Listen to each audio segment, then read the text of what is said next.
Assalamualaikum warahmatullahi wabarakatuh. Kami mahasiswa Fakultas Ilmu Administrasi Prodi Administrasi Publik video ini untuk memenuhi tugas mata kuliah Keuangan Negara dengan pokok pembahasan hubungan keuangan pemerintahan pusat dengan pemerintahan daerah. Perkenalkan, nama saya Firman Syah Al-Rasyid dan teman-teman saya. Perkenalkan, saya Ida Ayu Gita. Perkenalkan, nama saya Deborah Cynthia Siregar. Perkenalkan, nama saya Milenia Tersia Manurung. Perkenalkan, nama saya Angel Septa Veronica Barus. Saya akan menjelaskan mengenai hubungan pemerintah pusat dan juga daerah dalam perspektif pengelolaan keuangan.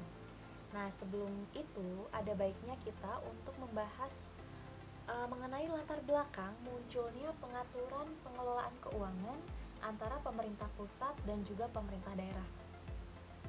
Berawal dari beberapa daerah di Indonesia yang ingin memisahkan diri dari kepengurusan pemerintah pusat di Indonesia, mengingat wilayah dari negara Indonesia itu sangatlah luas, sehingga beberapa daerah yang merasa mampu dan bisa untuk mengurus daerahnya sendiri itu ingin mendirikan pemerintahan sendiri.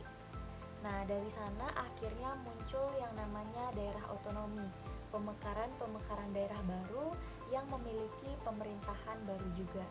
Nah, setiap pemekaran daerah baru ini atau daerah otonomi ini memiliki atau diberikan otonomi daerah, yaitu hak untuk mengatur dan mengurus sendiri urusan pemerintahan dan juga sumber daya yang ada di dalamnya.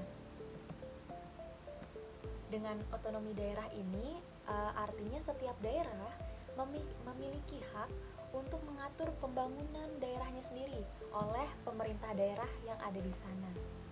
Nah, akhirnya setelah beberapa tahun berjalan adanya otonomi daerah, ditemukan bahwa pembangunan antar daerah di Indonesia itu memiliki kesenjangan yang sangat jauh. Artinya pembangunannya tidak merata. Nah, hal ini dikarenakan setiap daerah yang memiliki hak untuk mengatur daerahnya sendiri itu ada yang mampu dan ada yang kurang mampu.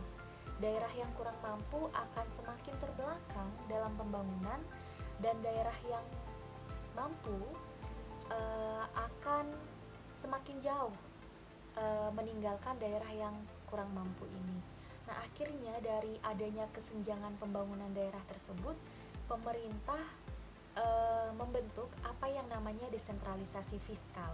Nah, desentralisasi fiskal ini adalah salah satu model pengelolaan keuangan atau hubungan pengelolaan keuangan antara pemerintah pusat dan daerah. Nah, selanjutnya kita akan membahas mengenai apa sih itu desentralisasi fiskal.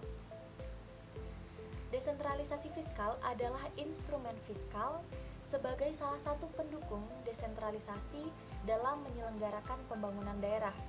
Nah, desentralisasi fiskal ini meliputi dana alokasi umum, dana alokasi khusus, dan juga dana bagi hasil. Esensi dari desentralisasi fiskal ini adalah adanya kewenangan atau diskresi ataupun keleluasaan daerah mengalokasikan anggarannya sesuai kebutuhan dan prioritas daerahnya. Adapun dua instrumen penting dalam instrumen fiskal ini, dalam konteks desentralisasi fiskal maksud saya, adalah kewenangan untuk memungut pajak dan juga transfer daerah. Jadi bisa disimpulkan bahwa desentralisasi fiskal ini adalah sistem pengelolaan keuangan, bisa dibilang seperti itu, untuk mendukung desentralisasi yang ada dalam pembangunan daerah. Adapun dua esensi atau instrumen penting dalam desentralisasi fiskal ini yaitu kewenangan untuk memungut pajak di masing-masing daerah dan juga adanya transfer daerah. Selanjutnya, dalam Undang-Undang Nomor 33 Tahun 2004 ada yang disebut dengan perimbangan keuangan atau dana perimbangan, yaitu suatu sistem pembagian keuangan yang adil, proporsional, demokratis, transparan dan efisien dalam rangka pendanaan penyelenggaraan desentralisasi dengan mempertimbangkan potensi, kondisi, dan kebutuhan daerah serta besaran pendanaan, penyelenggaraan dekonsentrasi dan juga tugas pembantuan. Nah, adapun tujuan dan manfaat dari dana perimbangan sendiri adalah yang pertama, untuk menciptakan keseimbangan keuangan antara pemerintah pusat dan juga daerah serta antar pemerintahan daerah. Yang kedua, untuk mengurangi ketimpangan sumber pendanaan pemerintahan antara pusat dan daerah serta untuk mengurangi kesenjangan pendanaan pemerintahan antar daerah juga. Nah, harapannya nantinya dengan adanya desentralisasi fiskal dan juga dana perimbangan ini dapat meminimalisir ketimpangan pembangunan antar daerah ataupun antar pemerintah pusat dan juga daerah. Perimbangan kewenangan antara pemerintah pusat dengan pemerintah daerah adalah merupakan bagian dari subsistem keuangan negara sebagai konsekuensi dari adanya otonomi daerah atau desentralisasi yang dilakukan oleh pemerintah pusat kepada pemerintah daerah. Penyelenggaraan fungsi pemerintahan daerah akan terlaksana secara optimal jika penyelenggaraan fungsi pemerintah tersebut diikuti dengan pencarian sumber-sumber penerimaan yang cukup kepada daerah, kemudian mengacu kepada undang-undang tentang perimbangan keuangan antara pemerintah pusat dengan pemerintah daerah yang besarnya disesuaikan dan diselaraskan dengan pembagian kewenangan antara pemerintah pusat dengan pemerintah daerah.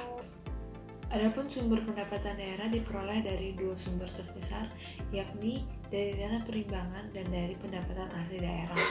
Dana perimbangan adalah dana yang bersumber dari pendapatan APBN yang dialokasikan kepada daerah untuk mendanai kebutuhan daerah dalam rangka pelaksanaan desentralisasi. Dana perimbangan ini dibagi menjadi tiga, yakni ada dana alokasi umum atau DAU, ada dana bagi hasil atau DBH, dan yang terakhir ada dana alokasi khusus atau DAK. Jenis-jenis DBH meliputi DBH pajak dan DBH sumber daya alam. DBH pajak meliputi pajak bumi dan bangunan, pajak penghasilan, dan cukai hasil tembakau. Sedangkan DBH sumber daya alam meliputi kehutanan, mineral, batu bara, minyak bumi, dan gas bumi. Dana bagi hasil atau DBH adalah dana yang bersumber dari pendapatan APBN yang dialokasikan kepada daerah berdasarkan angka persentase tertentu untuk mendanai kebutuhan daerah dalam rangka pelaksanaan desentralisasi kepada pemerintahan daerah. DBH itu sendiri dialokasikan dengan tujuan untuk memperbaiki keseimbangan vertikal antara pemerintahan pusat dengan pemerintahan daerah dengan memperhatikan potensi pada daerah tersebut.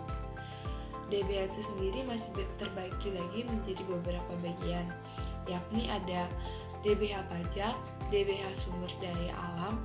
DBH pajak meliputi pajak bumi dan bangunan, pajak penghasilan, dan cukai hasil tembakau. Sedangkan DBH sumber daya alam meliputi kehutanan, mineral, batu bara, minyak bumi, dan gas bumi. Yang ketiga ada dana alokasi khusus atau DAK. Dana alokasi khusus atau DAK adalah alokasi dari APBN kepada provinsi atau kabupaten atau kota tertentu dengan tujuan untuk mendanai kegiatan khusus yang merupakan urusan pemerintah daerah dan disesuaikan dengan prioritas nasional. Berikutnya kita akan membahas sumber ketiga, yakni pembagian tugas antara pemerintah pusat dengan pemerintah daerah. Di sini sudah tersedia tabel yang membedakan antara pemerintah pusat dengan pemerintah daerah. Teman-teman bisa lihat sendiri yang terpampang di layar.